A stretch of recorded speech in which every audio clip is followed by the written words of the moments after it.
speaking to you about the importance of retinal examinations. To all Trivandrum people, Devin is well known. He is the owner of a well-running eye hospital here in Trivandrum with all state-of-the-art facilities. So he will talk to you how to examine the retina. Thank you, my Guru. It's always a pleasure speaking in front of sir. So I'll be basically touching upon our retinal evaluation for a general practitioner or a physician who specializes in diabetes. So over the years we have all known that looking at the retina is a very important part of giving good diabetic care. If we take the study from 2023 Frontiers of Public Health, diabetic retinopathy is there in 20% of people at the time of diagnosis, with around 75% in type 1 and 25% in type 2. And the same is with the older studies which Prabhakar sir taught me during my PGD's diabetic retinopathy study and the early treatment diabetic retinopathy study. So we are all aware about the importance of a retina check. Basically 50% of diabetes might have an eye disease at the time of diagnosis, with a diabetic patient 25 times more likely to go blind or develop cataract and glaucoma due to his diabetes status. So I've taken a few guidelines from the Standard of Care for 2023 American Diabetic Association. The important points to remember from the ophthalmology aspect for the diabetologists or general physicians is that we need to optimize the glycemic control to stop the progression or stop the diagnosis of diabetic retinopathy. As also we have to optimize the blood pressure and get the serum lipids under very good control, because it is known that with good glycemic control, the chance of developing and progression of diabetic retinopathy can be halted. The second important point is about a dilated eye checkup. For all patients with type 1 diabetes, we need to do a dilated eye checkup at 5 years from time of diagnosis, because usually during the first 5 years, chance of getting retinopathy is less for type 1. While with type 2 diabetes, the first retina evaluation has to be done at the time of diagnosis, because the patient might have had diabetes for a very long time. And following the screening, if the first 2 years is normal, then you need to follow up only once in 2 years to make sure that there is no retinopathy. Now this is a very important question at this time when most of our diabetic clinics or physician clinics have got access to a fundus camera, which is becoming very cheap now. Not only will it help in the treatment of your patients, it can also add on to your revenue by doing a retinal screening. And as per the American Diabetic Association guidelines, it's always good to have a diabetic retinopathy screening done with a fundus camera. Any fundus camera will do. India makes very good fundus cameras now. I think we have got friends from Maldives also. So you can consider buying a fundus camera from India, and it's very good. The screening is also quite good. And American Diabetic Association says that you can use this as screening tool, but don't go by it 100%. You need to get an ophthalmologist's opinion also, but do use it. And for patients who are pregnant or planning to get pregnant, they should have a diabetic retinopathy screening and then follow it up every trimester. And gestational diabetes does not require fundus evaluation, but still, as a abundant caution, we always tell them to get a retina scan done for all gestational diabetic patients also. The chance of developing diabetic retinopathy is more if your sugar is not controlled. You have had it for a long time. You develop pregnancy during the diabetic course, or your hypertension and nephropathy if your cholesterols are way out. And also another important point is smoking. As with everything, as it is with stroke or heart attack, even retinopathy gets worse if you smoke. So please don't encourage your patients to stop smoking. And another important point that all diabetics need to keep in mind is a very fast control of diabetes. Bringing down HbA1c fast can lead to worsening of diabetic retinopathy, which is why most of the senior diabetic doctors who specialize in diabetes, they send the patient to a retina ophthalmologist to get a report done. So if they have got retinopathy, don't aim for a very fast control because things might go bad. So if I post a patient for cataract, the patient might be having 400 sugar. His first response is, doctor, don't worry, I'll control it and come to you in a week's time. But I then need to educate them that is not the way to go. If you get your sugars controlled rapidly, I might be able to do a cataract for you, but your retinopathy is going to get worse and your long-term results might be worse. So you need to titrate the fastest of control with your retina status also. And lowering blood pressure definitely has got a good role in controlling your diabetic retinopathy, and fenofibrate has been shown to be better for people with lipids to prevent the retinopathy from progressing. A slide just to remind us of our anatomy. The central part of the retina is called the macula, which only occupies around 5 to 10% of the retina.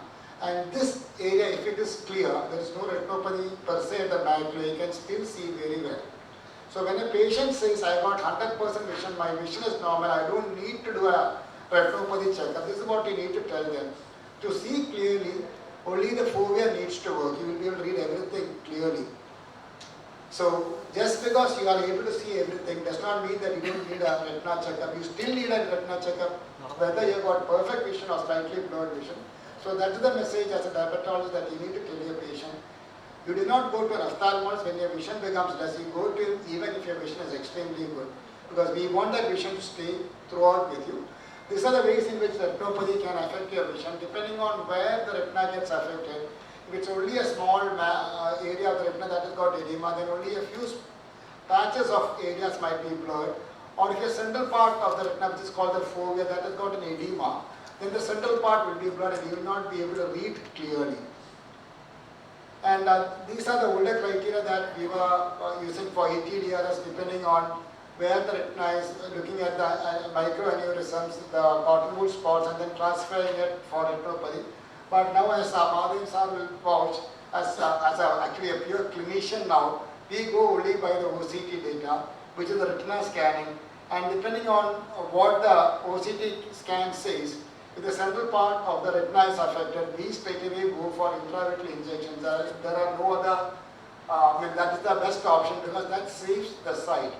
So with the laser, what you do is, you put in a laser light to your retina and then you coagulate or burn a part of the retina so that the fluid or blood does not leak out from that part, and that part gets permanently or temporarily damaged. With an intravitreal injection, what happens is that the injection goes inside the eye and it helps the retina to draw the fluid out of the retina and it settles down. So we are able to preserve vision, and in fact sometimes we can also get much better vision. That's why the criteria that as a clinician we follow is to get an OCT scan done to make sure the central part of the retina is normal. And these are the ways in which we look at the retina. All of us would have an ophthalmoscope right from our MBBS days, but that is not very accurate because the field of view is very small. The cataract or a media opacity or even a refractor on the patient's part might not give you a very good vision, and we hardly ever go with a direct ophthalmoscope as an ophthalmologist. We either use a indirect ophthalmoscope or we use a slit lamp because we get two-dimensional view. When you take an ophthalmoscope, you see only with one eye. So you are not able to get any three-dimensional picture. Edema is always three-dimensional. So always refer a patient either for a fundus photo or for an ophthalmologist for a comprehensive checkup. Just don't go by a direct ophthalmoscope because that is not the standard of care anymore. And fundus photos are very accurate now. This is taken by the size fundus camera. You can see the whole of the retina in one shot, and the patient need not be dilated. Hardly takes around a minute. And this definitely saves the patient a lot of time and will help save his vision throughout. So retina photography is definitely a screening tool that is good to find out cases. And in case of doubt, you can always refer. If you come from a place where access to an ophthalmologist is not very good, definitely the way to go forward is to get a fundus camera, capture images and send it to your ophthalmologist, or you tie up with an ophthalmologist who specializes in retinopathy. They are basically called medical retina specialists, and they will be able to guide you whether any further tests are required. OCT is now the gold standard of care. It does not require any injections, it does not require any dyes. The patient just sits in front of the machine and it scans the retina and gives you a printout that looks like a histopathological section, which all the defects you can make out. It's a very simple procedure, hardly takes 5 minutes. That's actually the OCT being performed on my mother-in-law, my daughter, who was a young girl at that time. She was just looking on. It's a simple thing, hardly takes 5 to 10 minutes, and I would definitely recommend that we always err on the side of caution, because at one side is potential loss of vision. if we miss something. And we got effective, though it might be a little bit more expensive, but still we got very effective treatment that be able to preserve vision.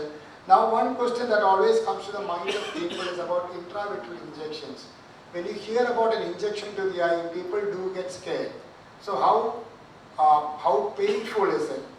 Because I have done injections for one patient with more than 100. I think Madhavan would have done many patients with more than 100 or 150 injections. So if it actually were that painful, definitely people would not come back. What I tell my patients is that the pain is actually in your mind, because the sclera does not have too many of nerves. What actually pains is that the patient resists the injection.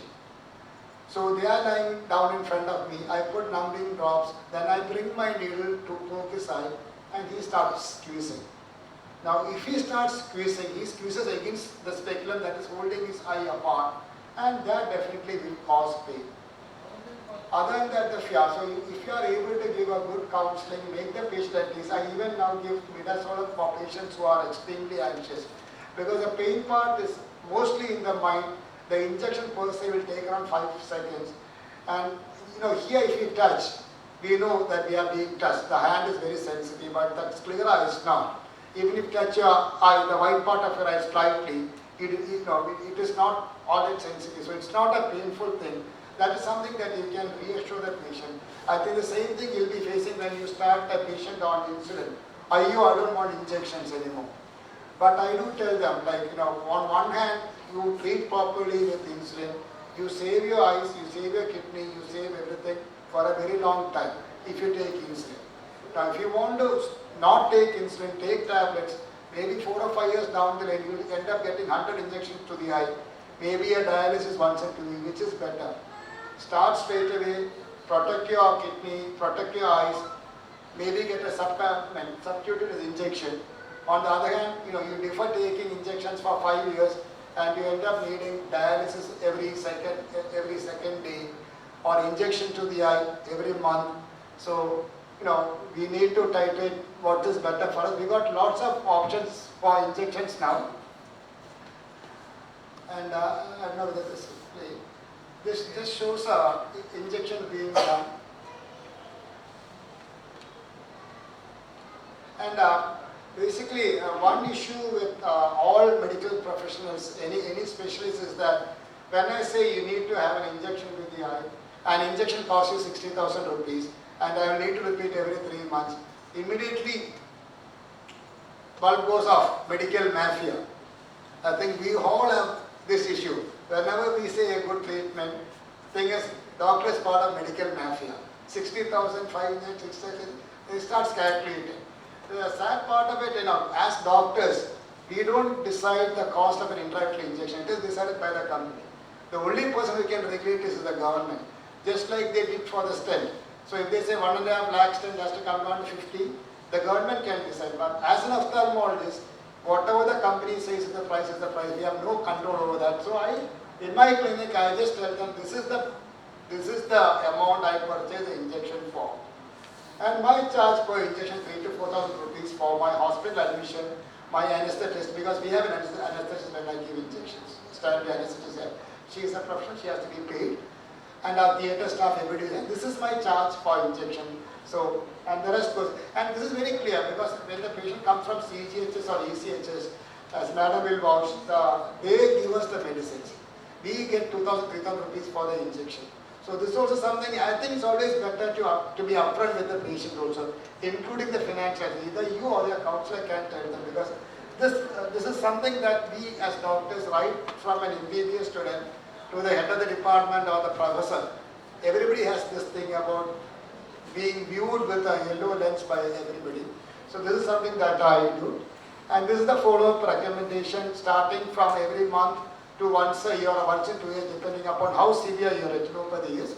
And these are the questions that people will definitely ask you if they are diagnosed with retinopathy. You can reassure them, like as compared to 5 or 10 years back, we have got extremely good medicines that are very effective.